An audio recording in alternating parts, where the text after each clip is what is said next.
Salut tout le monde, bienvenue pour un nouvel épisode de Collaboration Solved. Moi c'est Pierre Cyril, mais tu peux m'appeler PC. Et aujourd'hui, nous allons voir comment l'optimisation des processus ont permis de livrer un projet impossible. Pas de temps, pas de budget, pas assez de monde, pas les bons outils, avec mon invité Julie Savage-Fournier de Kaizen Radical. Véritable geek en amélioration continue, elle cumule plus de 800 cycles de coaching au sein de la Kata School francophone dont elle est aussi la cofondatrice. Elle pratique le blitz d'amélioration radicale, des sessions intenses de reconfiguration des processus qui permettent des gains d'efficacité rapides. Et on va voir ça tout de suite. Salut Julie. Salut PC, comment ça va? Ça va très bien et toi? Ça va super bien, je suis contente de te parler. Merci, moi aussi. Alors aujourd'hui, il fait à peu près 35 degrés dehors, donc on va sûrement couler pendant cet épisode. Vous allez nous voir boire de l'eau, c'est sûr et certain.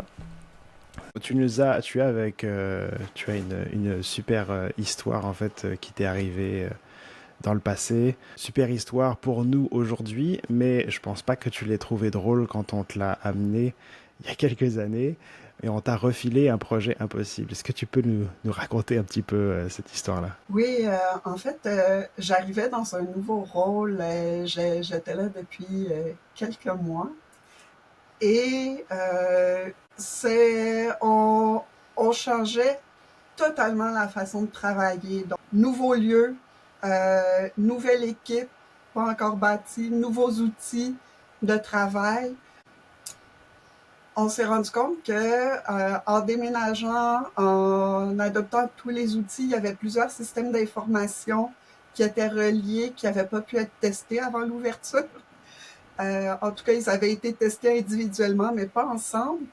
L'équipe que je devais gérer n'était pas encore recrutée et il fallait qu'on commence là, maintenant. Puis, il y avait absolument rien qui marchait. C'était une crise épouvantable. Et on me refile la patate chaude. En fait, Cadeau. on m'a rencontré un mardi après-midi à 15 heures pour me dire, ben, Julie, à partir de demain matin, c'est toi qui t'en occupes. Et je sais pas qu'est-ce qui m'est passé par la tête, mais j'ai dit d'accord. Combien de secondes il s'est écoulé avant que tu dises d'accord? Pas beaucoup. Pas beaucoup. Je pense que si j'avais laissé plus de temps, je l'aurais peut-être pas dit. Euh, mais je l'ai dit, je l'ai pris comme un défi. Puis j'avais lu un livre juste avant qui s'appelle Toyota Kata et qui se disait une méthode pour accomplir les projets d'amélioration quand on n'a aucune idée de comment s'y prendre. Puis j'ai fait comme, oh, ça peut être utile. Donc, je me retrouvais avec un département de 2 personnes. J'en avais besoin d'une quinzaine. Je me retrouvais avec des outils d'automatisation qui n'étaient pas intégrés ensemble. Il y avait des enjeux d'interopérabilité avec... c'était dans un hôpital, puis dans un hôpital, quand on n'arrive pas à livrer, mais on s'entend que les enjeux sont quand même assez importants.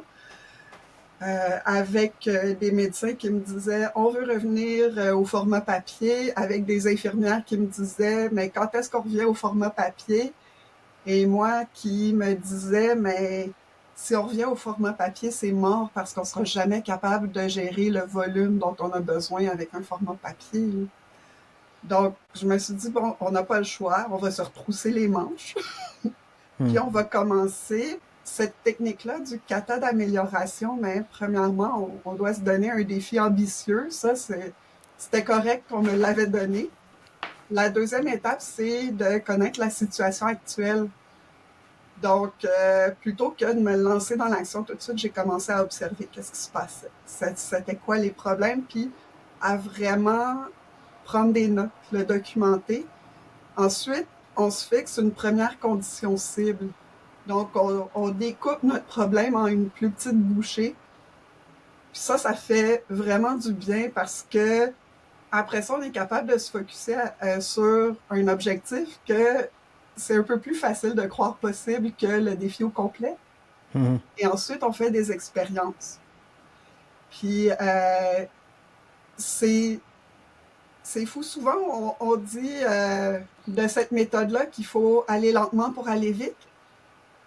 Parce que en faisant des expériences, ce qu'on fait, c'est qu'on élimine des obstacles, puis on teste des hypothèses, on teste des possibilités. Puis les premières hypothèses qu'on teste, bien sûr, ça fonctionne pas. Donc, au début, on n'a pas l'impression d'avancer. Mais par contre, en éliminant nos mauvaises hypothèses, mais on se rapproche de plus en plus des bonnes. Puis, à un moment donné, quand on arrive avec le bon alignement, mais là, ça peut débouler très, très vite. Puis, en fait, on a réussi à stabiliser la situation en 4 mois en montant en volume, dans le fond, de 2 salles d'opération ouvertes à 11 salles d'opération ouvertes. Puis quand on a regardé des projets comparables dans d'autres hôpitaux, ça leur avait pris 18 mois. Puis Ok. je pense que la plus grande force que j'ai eue dans ce projet-là, c'est la naïveté. J'avais pas le temps de faire du benchmarking. Donc moi, je savais pas que c'était supposé prendre 18 mois. Je pense que si je l'avais su, j'aurais pas eu les mêmes résultats. Mhm. Puis, dans la naïveté m'a permis d'explorer, de vraiment me lancer dans la résolution de problèmes, dans la démarche d'exploration, d'expérimentation, qui m'a permis d'avancer beaucoup plus vite, puis qui m'a permis justement de ne pas m'encombrer de préjugés ou d'a priori. C'est ça qui m'a permis de...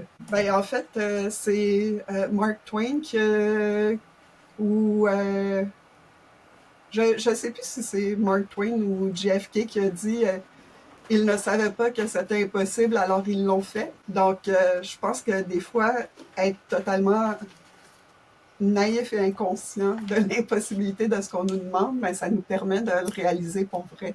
Ça nous permet de prouver que c'est possible. Tu te mets pas de barrière mentale en fait Mhm. pour y arriver. Je trouve la quote est vraiment bonne. Je la connaissais pas en plus. Ça fait très épique. Oui. Mais Euh, c'est épique, mais c'est organisé. C'est ça qui est vraiment chouette avec ce schéma-là de pensée scientifique, d'expérience. C'est que, ben, prochaine citation là, de Adam Savage, c'est la différence entre faire n'importe quoi et faire de la science, mais c'est prendre des notes. hmm, Donc, en réalité, le fait de documenter chaque expérience, de documenter chaque étape, ben, ça nous empêche de tourner en rond. Ça nous permet justement de comprendre les facteurs qui nous font avancer, puis les facteurs qui ne nous font pas avancer au fur et à mesure, plutôt que de tomber dans les mêmes erreurs tout le temps. Là. Souvent, dans l'esprit des startups, ils disent fail fast, mais c'est parce que si tu fais juste fail fast sans jamais rien apprendre, là, tu vas échouer tout le temps. Alors que si tu fail fast puis que tu apprends, mais là, à un moment donné, il y a un moment où est-ce que ça va arrêter d'échouer puis ça va réussir. tu as besoin de trouver cette mécanique que tu vas sûrement nous décrire de comment est-ce qu'on apprend finalement des expériences qu'on fait, puis des résultats qui ne sont pas nécessairement ceux qu'on attend, qui émergent. Je voudrais juste revenir pour mieux comprendre un peu le contexte, le challenge au départ. Donc là, tu nous as dit que tu étais dans l'industrie du soin, on est dans un hôpital. Puis là, il y a un challenge qui arrive à l'horizon. Est-ce que c'est le fait qu'on va avoir plus de personnes, de patients à servir? On va devoir ouvrir plus de salles? C'est quoi exactement qu'on essaye de... C'est quoi qui est si impossible en fait dans cette En fait, réalisation? le bloc opératoire déménageait dans un nouveau pavillon tout neuf, fraîchement construit. Et pendant ce déménagement, l'architecture a fait en sorte d'appliquer des nouvelles normes, des nouvelles pratiques Ok. de gestion du bloc opératoire. Donc, on passait d'un bloc opératoire où les infirmières géraient le matériel à un bloc opératoire où c'est une équipe logistique qui gère le matériel pour les opérations. Donc ça a vraiment beaucoup de points positifs, entre autres pour éviter la contamination, pour libérer le temps des infirmières aussi pour qu'elles s'occupent du patient. Mais les infirmières étaient habituées à avoir leur matériel à portée de main dans la salle d'opération, ce qui présentement n'est plus aux normes de prévention des infections. Donc, on leur a retiré leur matériel et on leur livrait un chariot avec le matériel dédié à ce patient-là en particulier. Donc, on passe d'un paradigme où l'infirmière peut prendre ce qu'elle a besoin durant l'opération à un paradigme où l'infirmière doit penser d'avance de quoi elle va avoir besoin, faire une commande, et puis ensuite se débrouiller avec le matériel qu'elle a commandé. Donc, c'est un énorme changement. Puis, on avait plus de salles d'opération dans le nouveau bloc opératoire également.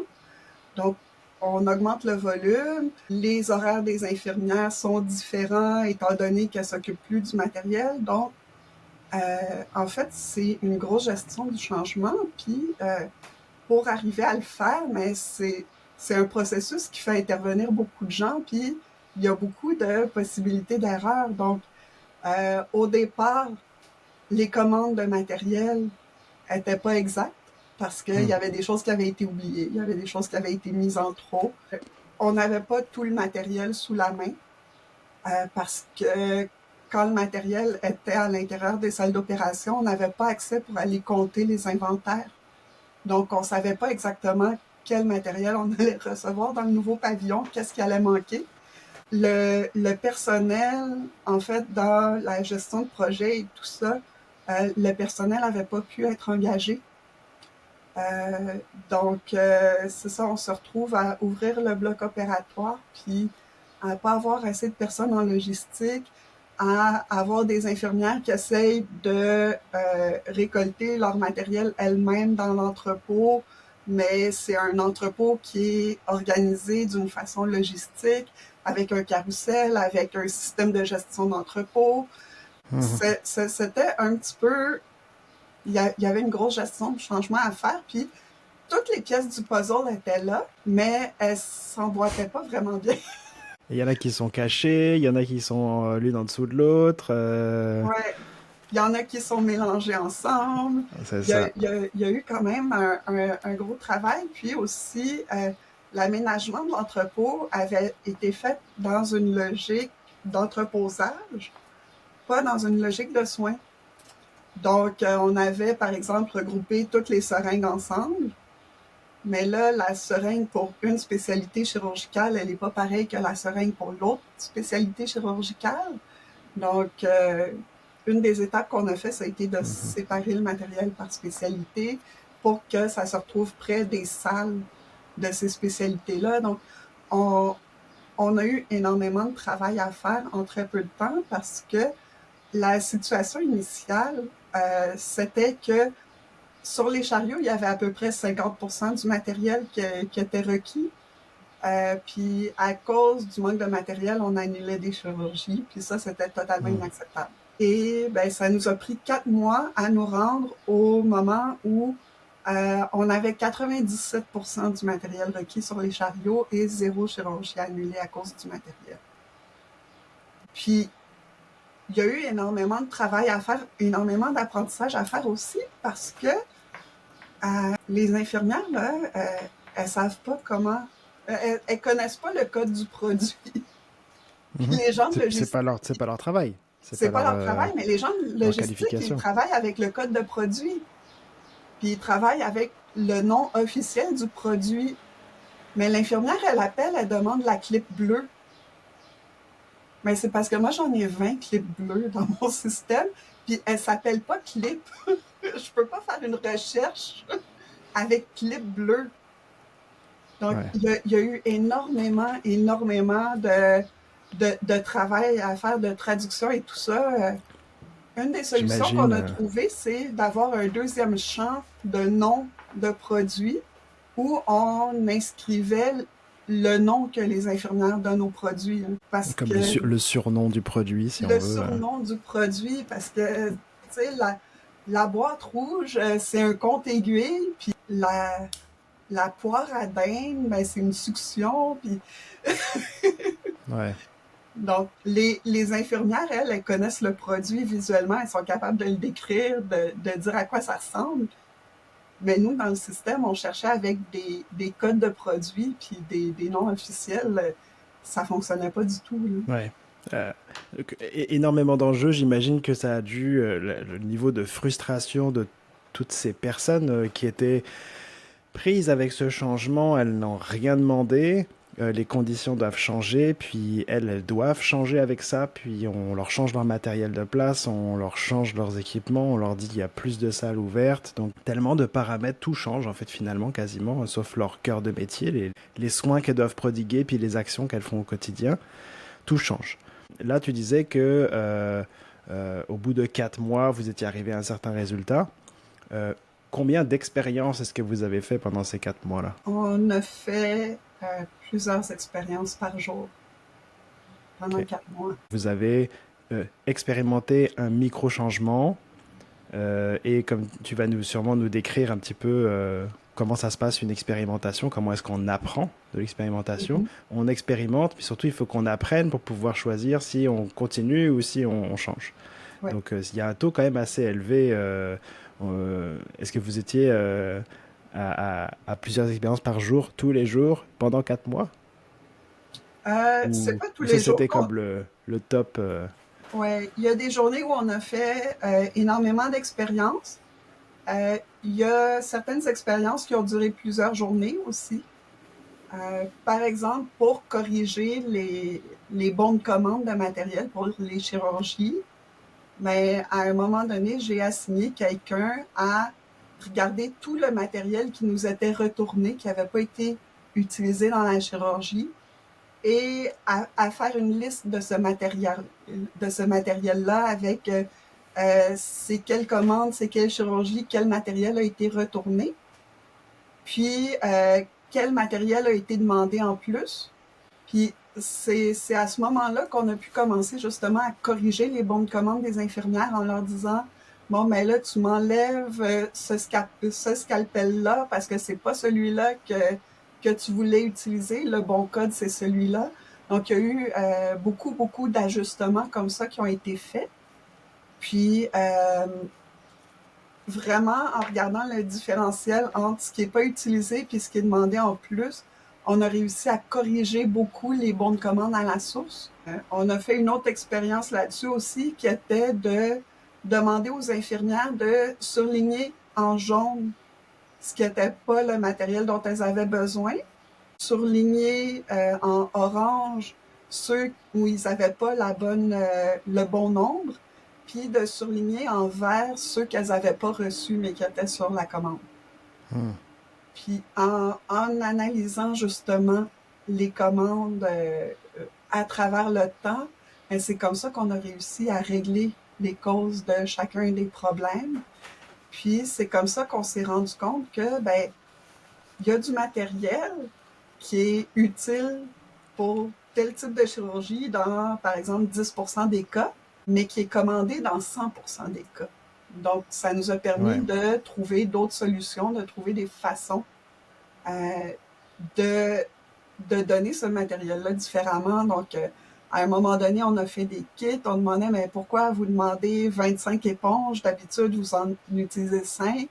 Ah, mais parce que s'il y a un saignement important, s'il y a quelque chose qui se passe pendant l'opération, on va avoir besoin des 20 de plus. Puis là, on a fait, mais quand il y a un saignement, vous avez besoin de quoi? Ah, OK, les éponges, les sutures, telle chose, telle chose, telle chose. OK, mais on va faire un kit avec ça. Puis on va vous laisser le kit scellé dans la salle d'opération. Comme ça, vous allez l'avoir en tout temps s'il y a une urgence. Mhm. Pas Puis besoin de le si vous commander. l'ouvrez, vous avez juste à nous redonner la boîte vide, puis nous, on va réapprovisionner le kit. Comme ça, vous n'avez pas besoin de nous mettre les 25 éponges sur chaque chariot parce que vous faites 10 opérations par jour. Mettre 20 éponges de plus sur chaque chariot, mais ça fait 200 éponges de plus qu'on a besoin, puis on ne garde pas 200 éponges de plus en stock, là, juste au cas où. Donc, il y a beaucoup d'ajustements comme ça. Puis, tu sais, je te parle de petits détails très, très concrets parce que c'était ça, les expériences. C'était Mhm. une somme de petites expériences très, très concrètes. Après ça, ben, quand on a réussi avec cette spécialité-là d'avoir leur kit d'urgence, ben, on a commencé à aller voir les autres spécialités. Qu'est-ce que vous avez besoin dans un kit d'urgence?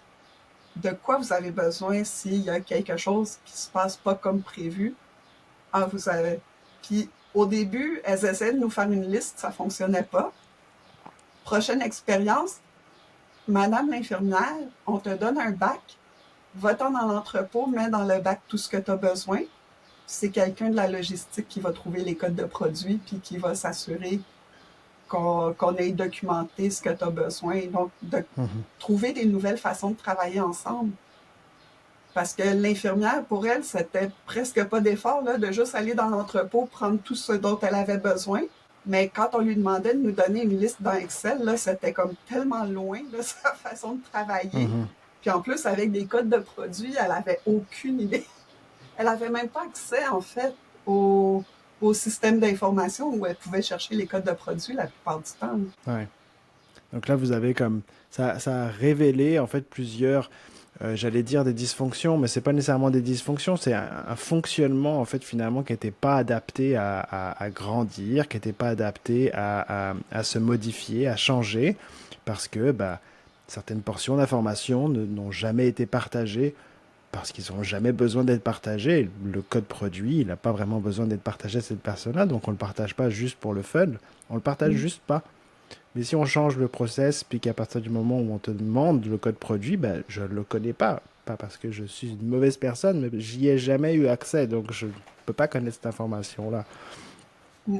Et là, vous avez réussi à identifier, à force justement d'aller tester plusieurs manières de faire, d'identifier un peu comme des espèces de procédures standardisées, comme tu me parlais des kits de soins, on voit que ça revient souvent. À ce Mhm. moment-là, on va standardiser ce truc, cette demande-là en quelque chose qui va être disponible en tout temps. Mm. Euh, combien d'expériences est-ce que ça prend pour pouvoir identifier ces patterns un petit peu standards qu'on peut trouver? Ça dépend du problème qu'on essaye de régler. En fait, quand on s'est fixé une condition cible, on fait des expériences, puis la première chose qu'on fait, c'est de découvrir les obstacles qui nous empêchent d'avancer. Puis, on choisit un obstacle, puis on fait des expériences pour l'éliminer. Donc, il y a certains obstacles. En une expérience, ils sont éliminés. On a trouvé la solution tout de suite. C'est super. Il y a certains obstacles où il faut qu'on fasse plusieurs expériences pour découvrir qu'est-ce qui cause le problème, pour comprendre comment le régler. Des fois, il faut tester plusieurs hypothèses, plusieurs options. Mais quand on est capable de... Des fois, on pouvait faire des expériences en parallèle. Donc, on pouvait dire, bon, mais telle infirmière, on lui demande une liste. Telle infirmière, on lui demande de prendre le bac, d'aller chercher ce dont elle a besoin. Et on fait la liste nous-mêmes. Puis là, on peut comparer les deux expériences. Celle à qui on avait demandé de faire une liste, ben premièrement, elle n'était pas contente. Elle a passé énormément de temps dessus. Sa liste n'était pas bonne. Celle à qui on a donné un bac, elle avait tout le matériel qu'elle voulait. Ça lui a pris moins que 15 minutes. Puis on avait la liste exacte, puis ça répondait à son besoin. Donc, en comparant ces deux expériences-là, mais c'est facile de dire, bon, mais voici comment on va procéder à partir de maintenant. Puis c'est comme ça justement qu'on bâtit nos connaissances. Puis en réalité, comment on fait une expérience, c'est que on décide ce qu'on va faire. Ensuite, on documente c'est quoi nos hypothèses, quels résultats on s'attend à obtenir. On fait notre expérience, on documente le résultat réel, on fait la comparaison avec nos hypothèses puis nos prédictions. Puis ensuite, on documente nos apprentissages. Donc, c'est là qu'on a appris que les infirmières connaissent pas les codes de produits. Les infirmières ne travaillent pas dans Excel. Ça fait pas partie de leur rôle, ça fait pas partie de leur vie. Les infirmières sont frustrées quand on leur demande qu'est-ce qu'elles ont besoin parce que elles ont l'impression de nous le dire, mais nous, on le comprend pas. Mais quand on lui demande de nous montrer ce dont elle a besoin, c'est super efficace. Donc, on a résolu un problème majeur dans un processus hyper complexe avec une solution super simple. Va dans l'entrepôt, prends ce dont tu as besoin, puis nous, on va l'analyser, on va le regarder.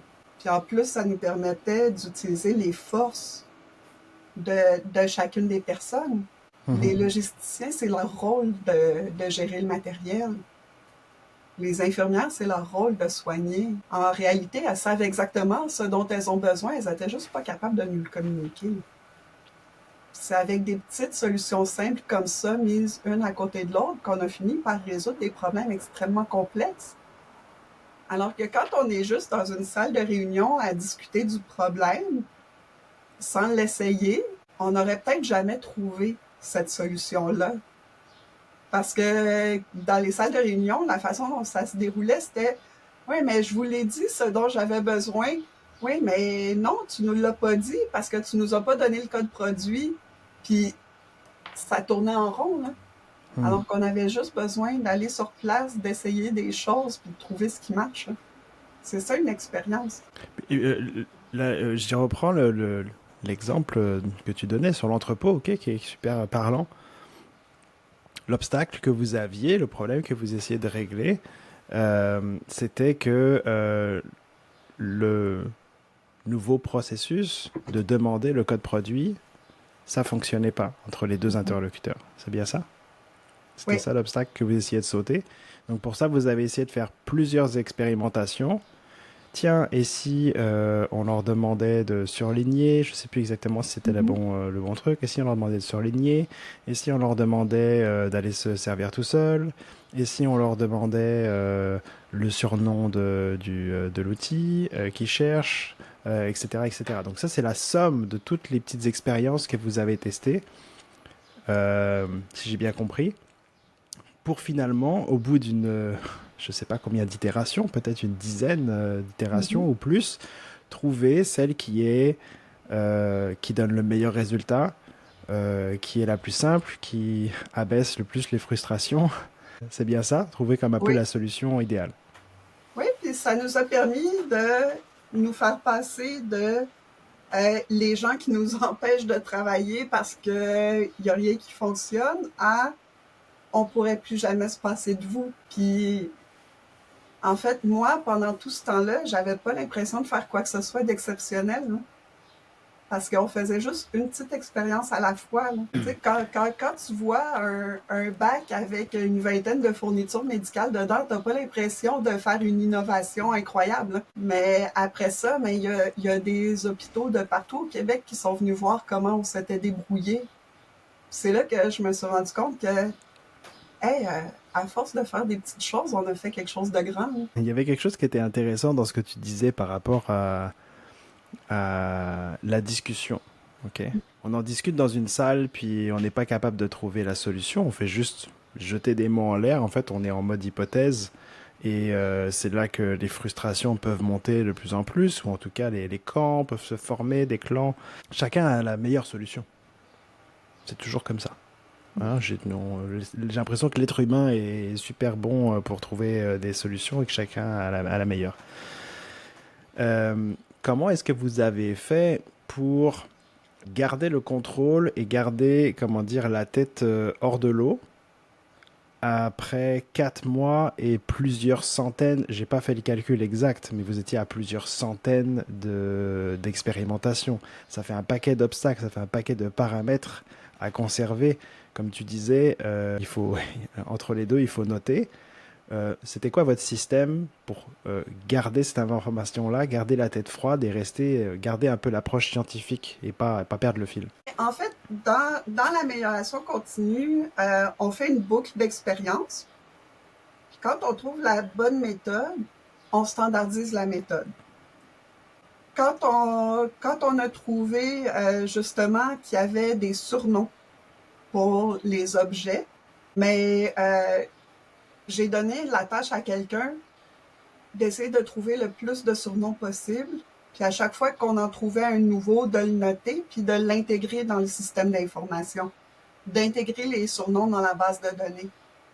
Donc, à partir du moment où c'est devenu un processus, à chaque fois qu'on trouve un nouveau surnom qu'on ne connaissait pas encore, on l'intègre dans la base de données. Puis ça nous a permis à un moment donné, quand ils nous appelaient pour du matériel supplémentaire, parce qu'il y a toujours des imprévus dans une chirurgie, mais en faisant ça, on a réduit notre temps de réponse. Ça pouvait prendre une demi-heure de trouver le matériel au début. À la fin, ça prenait moins de 3 minutes pour apporter entre l'appel et le matériel est dans la salle, ça prenait moins de 3 minutes. En fait, l'apprentissage qu'on fait, si on l'intègre dans nos façons de fonctionner, dans nos processus standards, mais après ça, on peut juste l'oublier, on peut le prendre pour acquis, c'est intégré dans notre processus.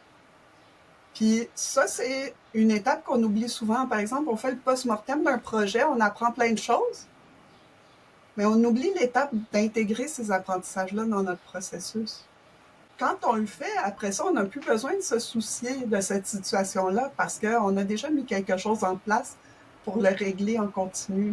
Donc, est-ce que ça a besoin de... Oui, pardon, excuse-moi, vas-y. Ben, c'est comme ça qu'on avance à chaque itération plutôt que de tourner sur place. Dans le fond, cette standardisation-là, ça fait en sorte que la roue qui tourne sur place devient une roue de vélo qui avance à chaque fois qu'elle tourne. Donc ça l'importance, c'est ce que je retiens de ce que tu viens de dire là. Intégrer, à partir du moment où il y a une solution qui a été trouvée, l'intégrer pas juste en une action temporaire de ok, ça a fonctionné, voilà. On l'intègre comme une procédure finalement, on l'intègre en la standardisant. J'imagine que ça doit aider aussi pour voir si elle est pérenne dans le temps. Parce que des fois, on peut voir un résultat immédiat, puis il n'y a que en la standardisant qu'on va voir si ça continue à donner des résultats ou pas. Oui. Puis ce que j'expliquais à mon équipe, c'est que nos standards de travail puis nos procédures, ils sont vivants. Ça représente la meilleure façon qu'on connaît aujourd'hui d'accomplir le travail. Puis le mot « aujourd'hui » est important parce que peut-être que demain, on va trouver une meilleure façon. Puis plutôt que de commencer à appliquer nos apprentissages chacun dans notre coin, on va consolider les apprentissages puis on va faire évoluer notre standard de travail, on va faire évoluer notre processus. Donc, il y a beaucoup de problèmes dans les organisations qui viennent du fait que le processus est rigide. Puis là, chacun trouve sa petite meilleure façon de faire. Puis après quelques itérations de ça, il n'y a plus personne qui travaille de la même façon. Alors qu'au contraire, quand on trouve une meilleure façon de faire, ben on la partage avec les autres. On s'entend si ça fonctionne pour tout le monde. Puis on change notre processus, il nous appartient. Donc, c'est pas le processus qui doit nous limiter, c'est nous qui devons décider ensemble comment on travaille. Donc, on a le droit de changer ça n'importe quand. On a juste besoin de s'entendre. C'est pas figé. C'est pas figé, jamais. Et je sais que tu mets beaucoup d'emphase justement sur le fait que les personnes doivent être mises au cœur de cette discussion d'amélioration des processus parce que c'est eux qui les vivent, c'est eux qui les mettent en place, c'est eux qui parfois qui les subissent. Toutes ces salves d'expérimentation, des centaines d'expérimentations que vous avez fait, est-ce que les gens, ils en avaient pas marre au bout d'un moment d'être tout le temps en train de changer des trucs, changer des trucs, changer des trucs? C'est plus facile d'absorber des petits changements réguliers que d'absorber des gros changements. Là où ça peut devenir fatigant, c'est quand on fait des changements qui ont un impact sur nos collaborateurs à l'extérieur du département, parce qu'il y a beaucoup de personnes à avertir du changement, de la nouvelle façon de procéder. Par contre, ce qu'on a trouvé, c'est que étant donné que notre optique, c'était toujours de simplifier le travail des infirmières, les changements étaient relativement bien accueillis. Puis moi, s'il y a une infirmière qui m'avait dit je préfère continuer avec le tableau Excel, ben d'accord, continue avec le tableau Excel, mais peut-être que tu vas devoir faire 4 ou 5 tableaux Excel avant qu'on soit sur la même longueur d'onde. Je te propose une autre solution, mais si tu veux continuer avec le tableau Excel, nous, ça fait notre affaire, c'est plus facile pour nous. Donc, il y a cette flexibilité-là qui s'installe, puis je te dirais, en voyant les autres avoir des résultats beaucoup plus rapides, mais les gens se rallient. Donc, il n'y a aucun changement qui a été forcé, puis ça a été vraiment, ben, voici ce qu'on a essayé, cette façon-là fonctionne le mieux, mais tu peux essayer les autres aussi. C'est juste que c'est toi qui vis avec les conséquences si on t'apporte pas le bon matériel. C'est toi qui es responsable aussi, parce que c'est ton rôle de nous dire quoi amener. On a trouvé une façon qui est plus facile pour toi, qui fonctionne mieux, qui fait en sorte qu'on se comprend mieux. Mais, tu sais, je vais pas te l'imposer. Puis, en fait, c'est le changement qui a du sens, puis qui facilite réellement le travail, il s'impose tout seul. Souvent, les gens, ils refusent les changements parce qu'ils comprennent pas la raison d'être du changement. Comment est-ce qu'on peut, dans cette méthode ou dans la manière dont vous l'avez appliqué, comment est-ce que vous avez expliqué justement la raison d'être du changement? En fait, on a laissé les personnes qui ont vécu les changements qui fonctionnaient bien en parler aux autres.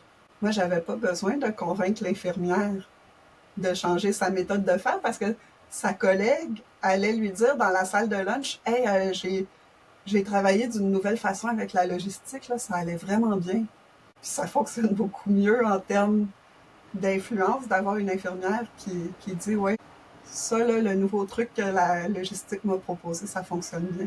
Donc j'ai l'impression d'avoir un truc qui se débloque dans ma tête, mais une des manières peut-être pour réduire la résistance au changement, c'est d'arrêter d'en parler en réunion, de faire des grands plans de changement, mais de faire des tout petits, faits par les personnes qui sont impactées par ce changement-là, des petits qui vont pouvoir expliquer aux autres. Donc là, ils ont une occasion de pouvoir l'expliquer aux autres, ou en tout cas de pouvoir ou créer une occasion de rétroaction pour pouvoir expliquer ce qu'ils ont appris de l'expérience, pour que ça finisse par la résistance au changement finisse par se réduire d'elle-même par l'expérimentation.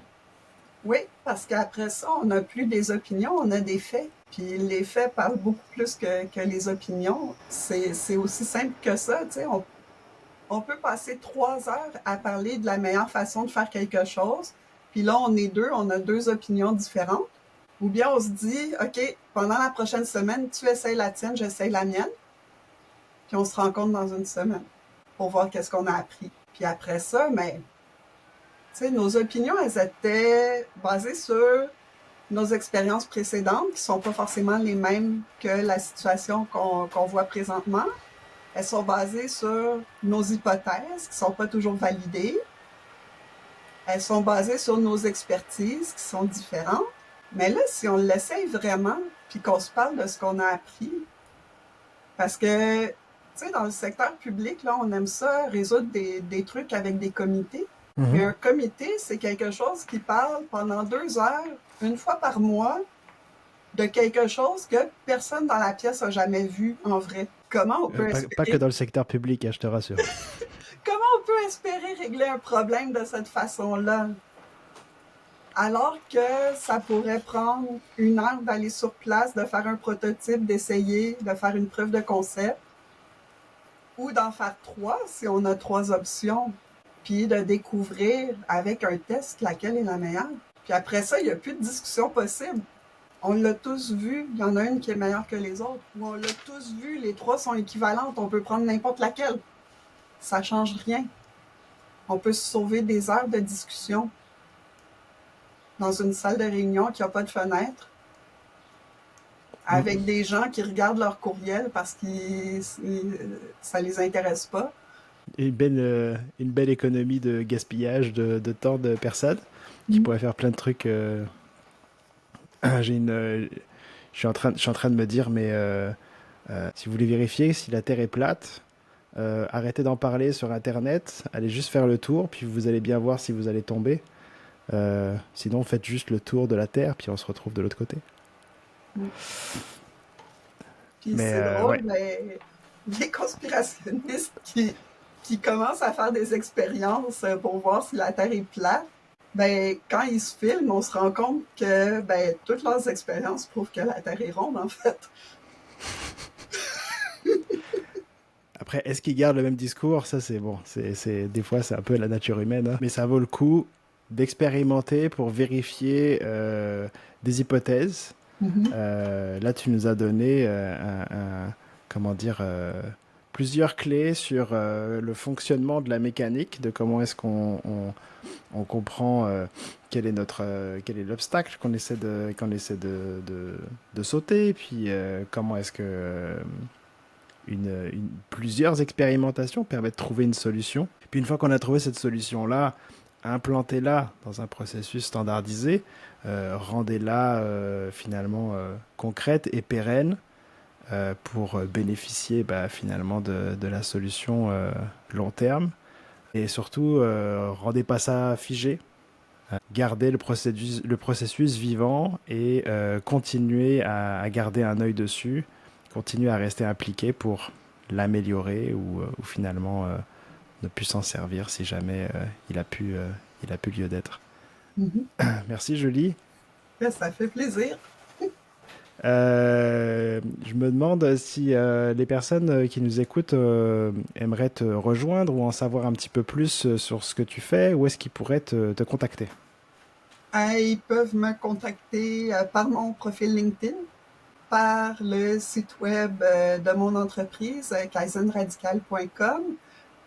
D'ailleurs, il va commencer à y avoir des articles de blog dessus à partir du mois de juillet. Donc, si vous avez envie d'en savoir plus, il va y avoir d'histoires, de sources, de références, de pensées. Et j'ai aussi une infolettre, justement, où je partage des façons de voir les choses, des façons de collaborer, des façons d'améliorer notre efficacité une fois par mois, quoique dernièrement, je suis un petit peu en retard sur ma publication mensuelle. Mais je vous recommande de vous abonner à l'infolette de Julie. Elle démystifie très bien les concepts d'amélioration continue et d'expérimentation. Merci beaucoup Julie, ça m'a fait très plaisir de t'avoir. Ben, merci de m'avoir invité. C'était super comme discussion. Puis j'espère que ça va être super intéressant aussi pour tes auditeurs. Ouais, expérimenter, tester des choses. On se revoit dans quelques semaines pour un prochain épisode de Collaboration Solved. D'ici là, on se retrouve sur la newsletter et je vous dis à bientôt. Des bisous. Ciao.